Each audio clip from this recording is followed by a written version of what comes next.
Well, hello again. This is going to be the second part of reading of Jon Bartleaux.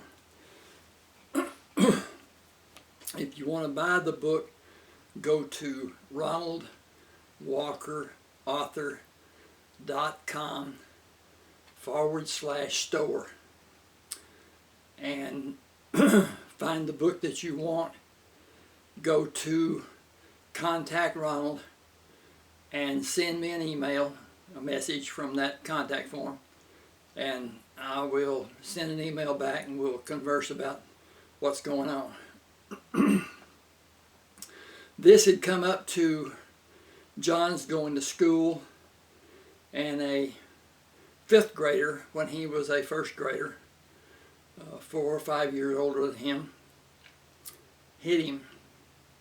So I'm going to start again with where it left off. It went off suddenly, and that's part of the deal, I guess, with cheap stuff. My attending class, woo! That didn't start off good. My attending public school began with a thud. For some reason unknown to me, a fifth grader named Marvin Bledsoe hit me several times. He bruised my left eye and bloodied my nose while we were on the playground at recess. The principal, Miss Clavier, drove me home and reported the incident to everyone in the house with a loud reproach of Marvin and an acknowledgement of his punishment, both at the school and at his home. She begged the forgiveness of the madam to no avail. The madam took Miss Clavier's arm in her hand and forcibly walked with her to the door. Got to turn this up. Forgiveness for an assault on John is not mine alone to give. Neither is exoneration. Influential people will visit him. Damage done will continue to be obvious for many days. I cannot fathom the reaction to his being harmed or the actions which will certainly follow. There will be a large degree of both, I'm sure. I will tell of your kindness after the act was undertaken, but his safety will come under scrutiny, and I cannot begin to predict the repercussions. I am certain there will be many which I am not able to prevent. John is not allowed to fight. That does not mean he is not capable of fighting, or preclude his being safe from anything like this happening again. You will need to explain why Marvin Bledsoe was on the playground with children much younger than he is. I will not demand an explanation from you now, as I cannot fathom an answer which I would be able to accept as reasonable. Miss Clavier said, I cannot either. Madam simply turned her to face her, studied her face, and turned away from her. Continuing on to the door, our family physician will be called to examine John's injuries. I will do nothing more than that, including attempting to hide John's injuries. I suggest you prepare for how others will react. I cannot imagine a way you'll be ever able to do that to anyone's satisfaction, particularly your own.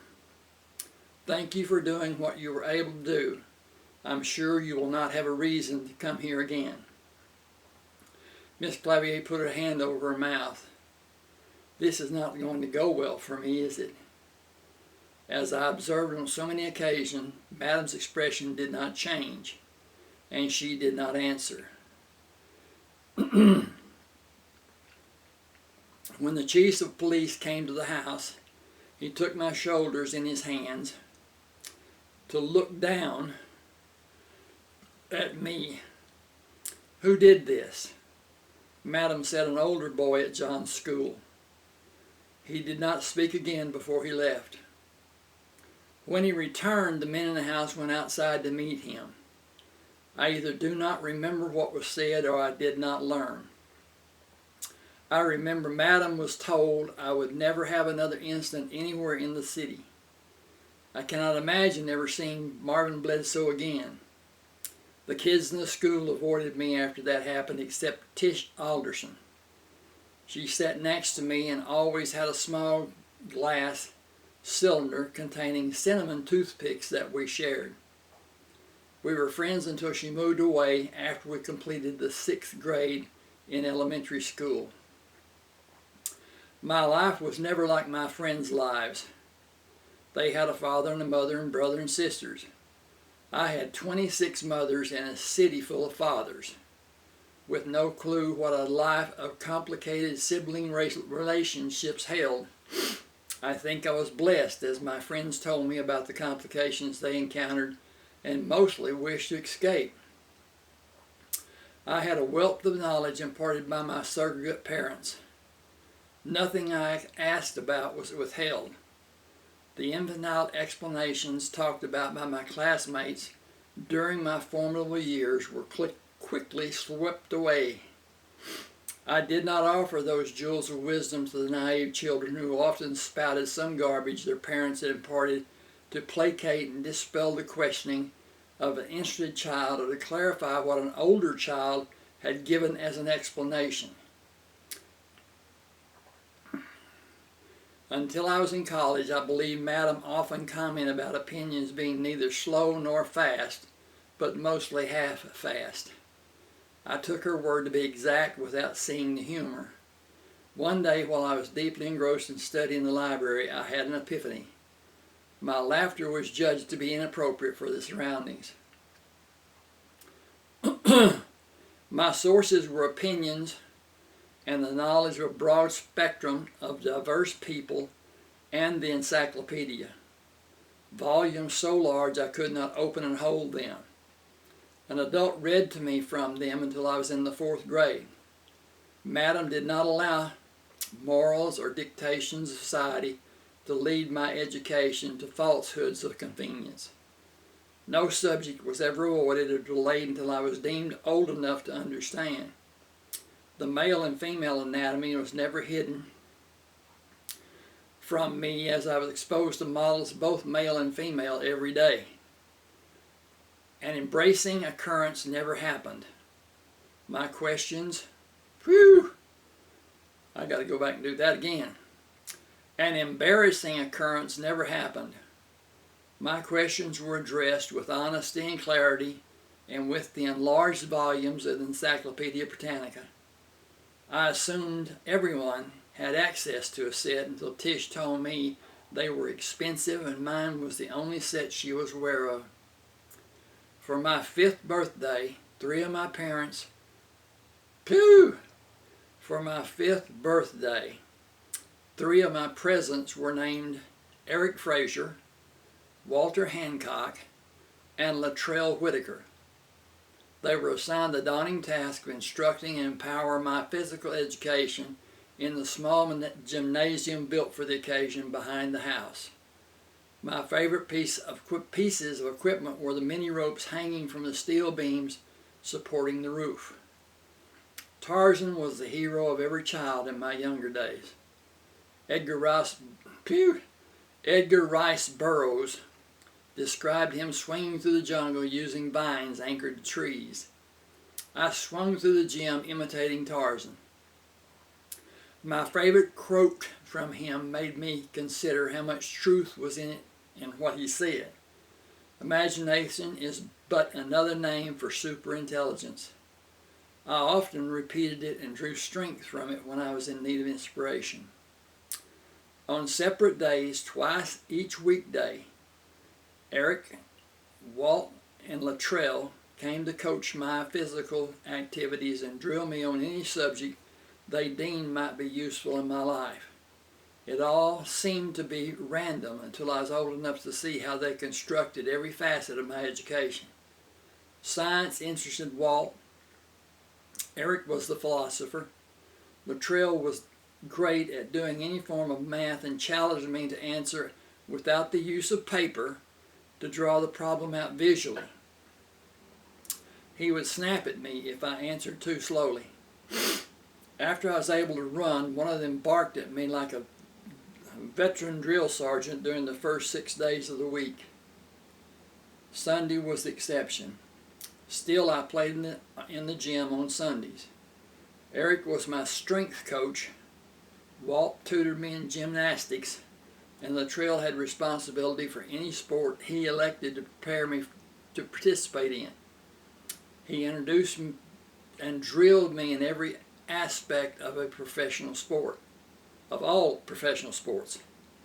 I did not enjoy competitive soccer, as I did not relish kicking another person or being kicked, and often being run into. Kicking the football with accuracy was more enjoyable, and I was proficient in both punting and place kicking, which allowed me to excel in performing on the football field in college. He became my swimming instructor when the pool was built for my 6th birthday. He was my instructor in hand-to-hand combat after my 7th birthday. I neglected to tell that Madam took every opportunity which developed to tell me more about my mother, and birthdays always began with her reciting something from the past to draw my attention to asking for more information about my mother. My mother must have truly loved the man who was my father to even the most bizarre and far-fetched extreme as might have been possible for her. Doctors warned her of her condition, preventing her carrying a baby to full term and the danger she was subjected to if she did not abort her pregnancy. For reasons even Madam could not explain, she chose to keep me. Anytime someone spouted off advocating abortion, I am reminded they were already born. I question how fervently they would have advocated their own abortion had they had the opportunity. Nah, I do not believe that for a single second. Science declares the world to consist of a structure of electrons, neutrons, and protons. I believe they omitted the extremely large class designated as morons. My mother was a very thoughtful person toward other people as well as the makeup of the world she was born and grew to adulthood in. She did not espouse any worthy causes. She kept her own space and tidied it as much as possible for her. She was demanding of the men she entertained. No wham bam thank you ma'am. She required that a relationship be built before any favor was given, and the relationship was strictly platonic. The men also told me about my mother. Every other woman in the brothel was a professional. They did not allow emotions. Strict business, and the more business they had, the more profit they had. None of them allowed and demanded emotional involvement with the Johns as my mother did. She was the favorite of the regulars for that reason. Some of the men waited hours for her and enjoyed games to pass the time until their attention was drawn away by my mother. They called her the seductress. They made an attempt to refer to me as the son of Francis. Madam frowned and said Johnny is his name in my house. I believe she was being respectful of my mother, but also of Lois. The men were not allowed to give me money except at celebrations, and Madam picked me up to help me drop it in a large brown piggy bank after I enjoyed having it a few hours. Gratuities for any act I performed were mine to keep, but as soon as I left it out to be seen by others, Madam deposited it in the piggy bank. It was safe inside the house, as there were never a theft. I believe she attempted to teach me to be careful with my possessions. They were very successful lessons, if that was her intent, for they served me well in my later life. I began swimming in the public swimming pool and visited homes that had pools. While visiting one pool at a very wealthy family's house, I heard the word bastard for the first time. A young girl very innocently asked me if I was a bastard. I told her I did not know what the word meant, to which she told me she did not either. She overheard my mother say I was a bastard. We played in the pool the whole afternoon without ever seeing her mother. Luttrell was my sounding board for noxious, pernicious, unpleasant, and injurious phrases. He explained the bastard to be the absence of a parent.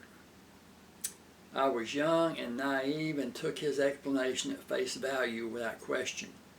I referenced the Encyclopedia Britannica to learn what the word meaning truly was and the connotation of the word as it applied to me.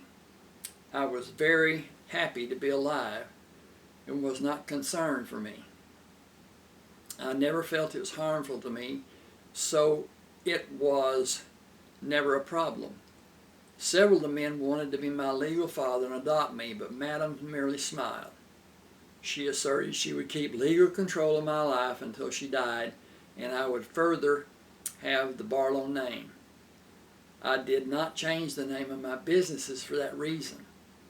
During my 13th birthday party on May the 8th of 1923, I was blindfolded and taken outside to see a new Oldsmobile parked on the street.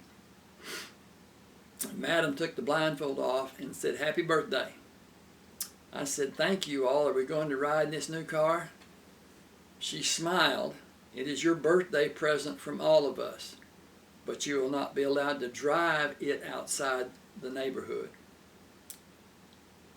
The driving permit I was given in June stipulated a licensed driver was to be seated as a front seat passenger until I was 16 and received a valid driver's license. I was not allowed to ask someone to ride with me. Madam instructed Eric, Walt, and Luttrell to remember their duties. They never questioned her reasoning. I did not either, and happily drove around the neighborhood without an incident or having anyone ride with me. I did as I was accustomed to learn through trial and error, being careful to avert any accident with slow movement and quick lessons. My business ventures began before my 14th birthday. I had been visiting the docks with my friend Brian Castro in his car since spring arrived in New Orleans. We would